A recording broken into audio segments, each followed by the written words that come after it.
آپ کو نماز پڑھنی ہوگی بیکاز اللہ تعالیٰ نے ہمیں پیدا کیا ہے, اللہ تعالیٰ نے حکم دیا ہے, تو اللہ تعالیٰ کا حکم ہم چاہے جہاں پر بھی ہو, سفر میں ہو, حضر میں ہو, ہمیں پڑھنا ہے, یہ کرنا ہے. اور بالکل ایزی میتھڈ ہے.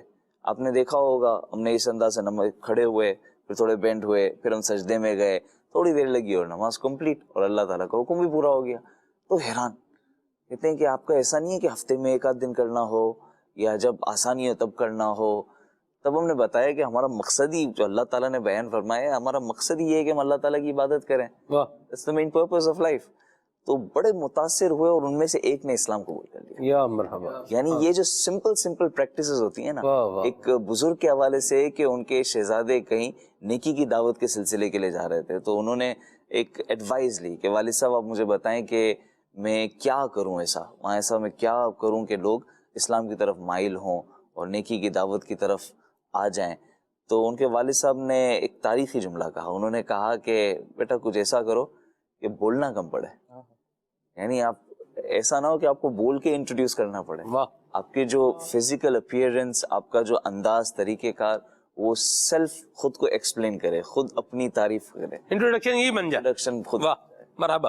الحمدللہ. تو دعوت اسلامی کا شعبہ ہے فیضان اسلام. اور فیضان اسلام کے تحت ملاوی میں, اگر صرف ملاوی کی بات کریں گزشتہ 4.5-5 سالوں کی, تو کم و بیش 16,400 سے زائد افراد نے اسلام قبول کر لیا. سبحان اللہ. اور ایسا نہیں ہے کہ یہ 1, 2, 3 مبلغین سے سٹارٹ ہوا. الحمدللہ شروع میں کچھ اسلامی بھائیوں کے ذریعے سٹارٹ ہوا, اور اب تو الحمدللہ اللہ تعالیٰ کا کرم ایسا ہے کہ جو گزشتہ نان مسلمز تھے اب وہ دعوت اسلامی کے مبلغ ہیں, اور ان کے ذریعے کتنے اسلام قبول. اللہ اکبر. ہمارے جامعۃ المدینہ کی پوری مجلس ملاوی میں اس کے جو نگران ہیں, اور ظاہر یہ شعبہ کافی نیا ہے ہمارے یہاں, اور اس کے جو نگران ہیں اور جامعۃ المدینہ میں جو پڑھاتے ہیں, خود تدریس کر رہے ہیں, اسماعیل مدنی ان کا نام ہے, اور ان کا نام کچھ اور ہوا کرتا تھا. یہ ایک زمانے میں غیر مسلم تھے, اسلام قبول کیا, جامعۃ المدینہ سے انہوں نے فراغت حاصل کی, اور اب جامعۃ المدینہ میں تدریس فرما رہے ہیں. کیا بات. اسی طرح کچھ ہمارے ایسے یہ ہے دعوت اسلامی.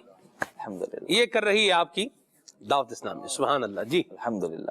تو اسی طرح کچھ مبلغین ہیں, جیسے ایک ڈاکٹر ہیں, بالکل نوجوان ہیں, اور ہمارے جو بھی آفیشیل کام وغیرہ ہوتے ہیں وہاں پر وہی ہینڈل کر رہے ہوتے ہیں. ان کے ذریعے if I'm not wrong more than 300 people have accepted Islam. صرف وہ ایک اسلامی بھائی کے ذریعے انہوں نے اسلام قبول کیا. ان کا امام حسین رضی اللہ تعالیٰ عنہ کی نسبت سے حسین نام رکھا. پھر ان کی والدہ نے بھی اسلام قبول کر لیا, ان کے بھائی نے بھی اسلام قبول کر لیا. پھر ان کے خاندان میں یہ سارے نام ہیں, محمد حسین, حسن, فاطمہ, علی, اس برکت سے.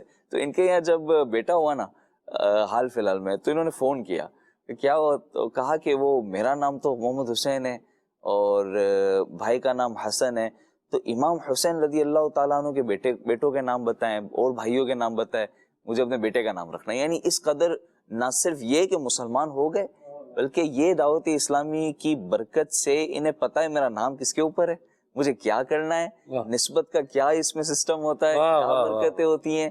تو دعوت اسلامی جب آپ کو کلمہ پڑھاتی ہے نا, تو دعوت اسلامی کی کوشش یہ ہوتی ہے کہ آپ کو وہاں سے آگے لے جایا جائے. ایسا نہیں کہ چھوڑ دیا جائے, ابینڈن کر دیا, حتی الامکان یہی کوشش رہتی ہے. صحیح. اہل بیت کی محبت یہ بھی آپ دیکھیں.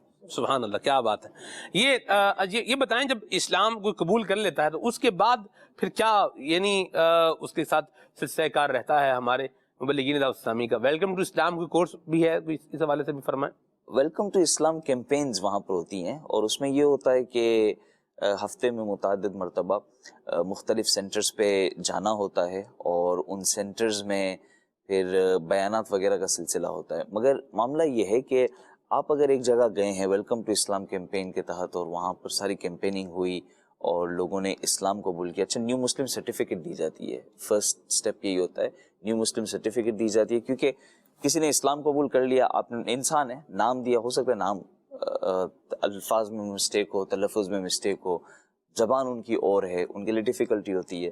تو پہلی بولتے ہیں نہیں, چچیوا, ملاوی میں چچیوا زبان ہے. ٹھیک. تو اب وہاں پر ہم نیو مسلم سرٹیفکیٹ پہلے دینے کی کوشش کرتے ہیں, اور پھر اس کے بعد وہاں پر اگر تو ہمارا سینٹر ہے, دعوت اسلامی کا مرکز ہے, تو انہیں وہاں سے ہم مربوط کر دیتے ہیں, اور وہاں پر الحمدللہ ہمارے وہاں پر ملاوی کے اندر جتنے ہمارے سینٹرز ہیں تقریباً 16 سینٹرز، تمام کے تمام میں ہمارے کوئی نہ کوئی مدنی اسلامی بھائی ہیں، اور وہ مدنی بھی وہیں کے ملاوین مدنی ہیں، جامعۃ المدینہ سے پڑھ کے آئے، تو وہ انہی کا کلچر، انہی کی نسل، انہی کی رنگت، انہی کا میتھڈ، انہی کی زبان، تو زیادہ اٹریکٹ ہوں گے، زیادہ جلدی سمجھیں گے، تو ان سے منسلک کر دیتے ہیں، کیونکہ ویلکم ٹو اسلام کیمپین ہفتے میں 1 بار 2 بار 3 بار ہم کریں، اور ہم ایک لمیٹڈ ٹائم کے لیے جائیں گے پھر آ جائیں گے، تو وہیں پر کوئی ان کے لیے سیٹ اپ ہونا تو آسانی ہوتی ہے۔ یہ فرسٹ سچویشن ہے۔ سیکنڈ سچویشن یہ کہ وہاں پر میں ایک بات کہوں، معذرت میں بات میں وہ آپ کٹ کیا میں نے، ایک ہے اسلام کی طرف لانا، دین اسلام سے ہم کنار کروا دینا، اور پھر ہے ایمان بچانا۔ یہ دونوں کام کر رہی ہے کون؟ آپ کی دعوت اسلامی، جسے آپ جماعت فرما رہے ہیں۔ اور پھر آپ دیکھیے کہ اس سے بڑی سکسیس سٹوری کیا ہوگی خالد بھائی، کہ بندہ دین اسلام کیا ہے قبول بھی کرے، قبول کرنے کے بعد اسلام کو پڑھے، اور آج کیا ہے اسلام پڑھا رہا ہے، بلکہ وہ جو پڑھانے کا نظام ہے اس کا کیا ہے ذمہ دار ہے۔ سبحان اللہ، کیا بات۔ جی کنٹینیو کریں۔ اور کچھ سچویشنز ایسی ہوتی ہے جہاں پر بالکل نیا علاقہ ہوتا ہے، صحیح، اور وہاں پر ہمیں ضرورت ہے کہ یہاں تربیت وغیرہ کی جائے۔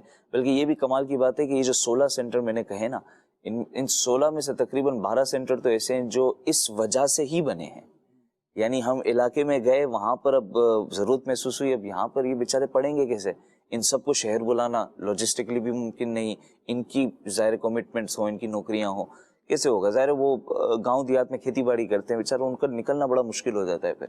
تو اب وہاں پر ہم نے پھر سینٹرز قائم کیے، وہاں قائم کر کے وہاں پر مبلغ کو بٹھا کر پھر وہیں پر پڑھ رہے ہیں۔ کیا بات، الحمدللہ، کیونکہ ان کو تھوڑا اگر روم دے دیں نا آپ، تو ان کا بھی تو فرینڈ سرکل ہے، ظاہر وہ کافی حد تک چیزوں کو چھوڑ دیں گے، عبادتوں کی طرف آ جائیں گے، سیکھنے سکھانے کی طرف آ جائیں گے، پر ان کا خود کا بھی تو فرینڈ سرکل ہے، پرانا فرینڈ سرکل، تو وہ فرینڈز میں ایک پیئر پریشر ہوتا ہے کہ کہاں چلا گیا، کس کے ساتھ چلا گیا، تو یہ وہاں پر بھی ہوتا ہے، یہ تو ہر جگہ کا ہے۔ تو اب وہ ٹیکل کرنے کے لیے بھی انہیں وہ انوائرمنٹ کریٹ کر کے دینا پڑتا ہے۔ آپ کو کتنے غیر مسلموں کو جو ہے وہ کلمہ پڑھانے کی سعادت ملی، کچھ اس حوالے سے بھی فرمائیں۔ اللہ اکبر، بس یہ آپ کہہ لیں دعوت اسلامی ملاوی میں 16,000 سے زائد غیر مسلموں کو کلمہ پڑھا چکی ہے، سبحان الحمدللہ۔ اس میں کچھ نہ کچھ حصہ میرے حصے میں بھی یقیناً آیا ہوگا، اللہ تعالیٰ قبول فرمائے۔ ساؤتھ افریقہ میں ہمارا ایک علاقہ ہے سوویٹو، جس کا گزشتہ دنوں نگران شورا نے بھی تذکرہ کیا تھا، اور نگران شورا کی بات آئی تو میں ایک ان کے حوالے سے بھی بات کہوں گا، بڑی کمال کی انہوں نے بات کی تھی کہ سوویٹو میں ماشاءاللہ ہماری ایوریج ہے، ساؤتھ افریقہ کا جو علاقہ ہے، افریقاز اولڈسٹ ٹاؤن شپ اسے کہا جاتا ہے، تو وہاں پر ایوریج یہ ہے کہ ڈیلی 2 لوگ مسلمان ہوتے ہیں، سبحان اللہ، ڈیلی بیسس پہ۔ اور وہاں پر فیضان ابو عطار ایک سینٹر قائم ہے، اور ماشاءاللہ ان کی خیر خواہی، اچھا نہ صرف انہیں پڑھانا بلکہ انہیں کھلانا، ان کا خیال رکھنا، رمضان میں باقاعدہ ان کو لانا، ان کے لیے بعض اوقات جب ضرورت ہے ٹرانسپورٹیشن وغیرہ کا انتظام کرنا، خیر خواہی وغیرہ، کوئی بیمار ہو گیا، کسی کا انتقال ہو گیا تو ان کے جنازوں میں جانا، تو ایسے اچھا ہم جس علاقے سے ہم نے بالکل ایٹ فرسٹ ہم نے سٹارٹ کیا تھا ملاوی کے اندر، تو وہاں پر ایک شخص تھا جس نے پھر ہمیں بڑی ہیلپ کی تھی، اور وہ غیر مسلم تھا، انہوں نے بعد میں جا کے بڑی عمر میں اسلام قبول کر لیا۔ ان کے اسلام قبول کرنے کے بعد وہ اس گاؤں کے چیف تھے، اسلام قبول کرنے کے بعد کچھ ہی مہینوں میں انتقال ہو گیا، اور پھر ہم ان کے جنازے میں گئے، الحمدللہ ہم نے ان کا جنازہ پڑھایا، سب کچھ کیا، وہاں لوگ حیران ہو گئے کہ یہ شہر سے خاص اس شخص کے جنازے کے لیے آئے ہیں، مطلب وہ ایک ان ایکسیپٹیبل چیز تھی، ہو کیا رہا ہے، صرف اس بات کو دیکھ کر کئیوں نے اسلام قبول کیا۔ یہ اسلامک ٹیچنگز ہیں۔ اچھا نگران شورا کی جو بات ذہن میں آئی تھی نا، گزشتہ لاسٹ جون تقریباً ایک ہی سٹنگ میں، ایک ہی محفل میں، جو بڑا اجتماع تھا، بہت اچھا خاصا وہاں کراؤڈ تھا، تو تقریباً 1100 سے زائد افراد نے اسلام قبول کیا تھا، اور وہ ظاہر اسلامی بھائیوں کی محنت تھی، انفرادی کوششیں تھیں، بلکہ صرف اس اجتماع میں نہیں بلکہ واپسی میں جب بسیں جا رہی تھی نا، اس میں بھی کچھ لوگ بس میں تھے جنہوں نے مبلغین سے کہا کہ ہمیں کلمہ پڑھا دو، ہم بھی اسلام قبول کرنا چاہتے ہیں۔ تو نگران شورا نے بڑی کمال کی بات کہی تھی کہ مسلمان کرنا اور مسلمان رکھنا ان دو چیزوں کے حوالے سے بعض اوقات ایسا ہوتا ہے کہ ان دو میں سے ہم کسی ایک کو زیادہ امپورٹنس دے رہے ہوتے ہیں، تو انہوں نے سمجھا یہ دونوں ایکولی امپورٹنٹ ہیں. مطلب مثال کے طور پہ اگر تو یہ سوچتے ہوئے کوئی انہیں کلمہ نہ پڑھاتا کہ یہ رکھنا مشکل ہو جائے گا، انہیں مسلمان رکھنا مشکل ہو جائے گا، تو وہ جو بسیں گئی ہیں، اگر تو کلمہ پڑھ کے وہ جو بسیں ڈپارٹ ہوئی ہیں اپنے گاؤں کی طرف جو جا رہی ہیں، ایکسیڈنٹ ہو جاتا سب کے سب مر جاتے ہیں، تو مسلمان ہو کے مرے. اگر بالفرض کلمہ ہی نہ پڑھا ہوتا اور حادثہ وغیرہ کچھ ہوتا تو بغیر اسلام کے جاتے. تو یعنی اگر کوئی ابھی کلمہ پڑھ لے 10 سیکنڈ بعد اس کی موت ہو جائے، ہمیں تو نہیں پتا. تو یہ ایک ایسپیکٹ ہے، یہ تو ہمیں کرنا ہی کرنا ہے. پھر وہ دوسرا ایسپیکٹ ایکولی امپورٹنٹ ہے اور وہ بھی ہمیں کرنا ہی کرنا ہے. سبحان اللہ. تو one is more important, one is less important. یہ سچویشن ہی بہت امپورٹنٹ والی سچویشن. کیا بات ہے، اور دونوں پر کام ہو رہا ہے. اچھا یہ بتائیے کہ ملاوی کی جیسے ہم جو ہے بات کر رہے ہیں، یہاں دعوت اسلامی کے ویلفیئر ورک کے حوالے سے جو ہے آپ کیا فرمائیں گے؟ جیسے آپ نے فرمایا کہ ان کو جو ہے وہ کھانا بھی پرووائڈ کیا جاتا ہے، اس طرح جو چیزیں وغیرہ ہیں یہ بھی ہے. تو اس کے علاوہ کچھ ارشاد فرمائیں ویلفیئر ورک کے حوالے سے. FGRF اس کے لیے تو پورا شعبہ ہے FGRF. اور FGRF میں تو کہوں گا یہ یقیناً شورا کی جو حکمت عملی ہے، اور اگر اور ایک درجہ آگے چلے جائیں تو امیر اہل سنت کی دور اندیشی ہے کہ یہ سلسلہ جو میرے خیال سے کووڈ کے آس پاس ہی شروع ہوا تھا، اور یہ کتنا مطلب بڑا کیمپین ہو گئی، یہ بہت بڑا سفر ہو گیا ہے کہ افریقہ میں بالخصوص ملاوی میں اگر میں کہوں تو ایسی سچویشن ہے کہ ہر رمضان میں، ہر بقرعید میں ہزاروں ہزار فیملیز کو، جیسے گزشتہ رمضان میں الحمدللہ تقریباً 8 سے 9 ہزار فیملیز تک راشن پہنچا. پھر لوگ نہیں، فیملیز تک باقاعدہ راشن پہنچا. اسی طرح گزشتہ سال سائیکلون آیا تھا ملاوی میں، 12,000 فیملیز کو راشن پہنچا. سائیکلون کیا ہوتا ہے؟ سائیکلون یعنی ہریکین، جو سمندر سے لہریں، جو ہوائیں بنتی ہیں، گول گول تیز ہوائیں بنتی ہیں جو اپنے ساتھ بعض اوقات گھروں کو لے جاتی ہیں. زیادہ اسٹرانگ ہو تو گاڑیاں ہوا میں اڑ رہی ہوتی ہیں. تو خیر اتنی اسٹرانگ ہوائیں تھی کہ کافی گھر بھیگ گئے تھے اور کافی افراد جاں بحق ہو گئے تھے. تو اس میں اب FGRF متحرک ہوئی، اور باقاعدہ ملاوی کی جو حکومت لیول سے ایجنسیز ہیں انہوں نے اپریشیٹ کیا کہ یہ کام جو آپ نے کیا ہے بالکل واقعی بہت بڑا کام ہوا ہے. اچھا یہ صرف ملاوی کی بات. اب آپ آ جائیں ساؤتھ افریقہ، تو ساؤتھ افریقہ میں رمضان میلز، ڈیزاسٹر سچویشن، ڈربن میں ڈیزاسٹر کی سچویشن ہوئی تھی پچھلے سال. دعوت اسلامی بالکل سر فہرست. ابھی رمضان میں جوہانسبرگ، سوویٹو کے ایریاز میں افطار پیکس، ڈیلی فیڈنگز وغیرہ.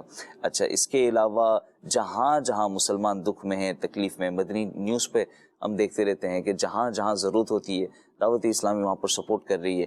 اچھا اس کے علاوہ صرف افریقہ کی بات کریں تو تنزانیہ میں گزشتہ دنوں الحمدللہ بہت بڑے پیمانے پہ راشن کی تقسیم ہوئی. سیری لیون میں الحمدللہ، یہ ویسٹ افریقہ، بہت سے ناظرین ہو سکتا ہے فرسٹ ٹائم یہ کنٹریز کے نام بھی سن رہے ہوں. اچھا اس کے علاوہ کچھ عرصہ پہلے، شاید 3 سے 4 مہینے پہلے، الحمدللہ نائجیریا کے اندر FGRF کے تحت آئی کیمپ لگایا گیا. یعنی بلایا جاتا ہے فری میں آئی چیک اپس وغیرہ کروائے جاتے ہیں، آنکھوں کی دوائیاں وغیرہ دی جاتی. تو بہت بڑا کام ہو رہا ہے. پاکستان تو پاکستان ہے، یہاں پر کتنا کام ہو رہا ہے الحمدللہ. ماشاءاللہ. یہ ہے آپ کی دعوت اسلامی. سبحان اللہ.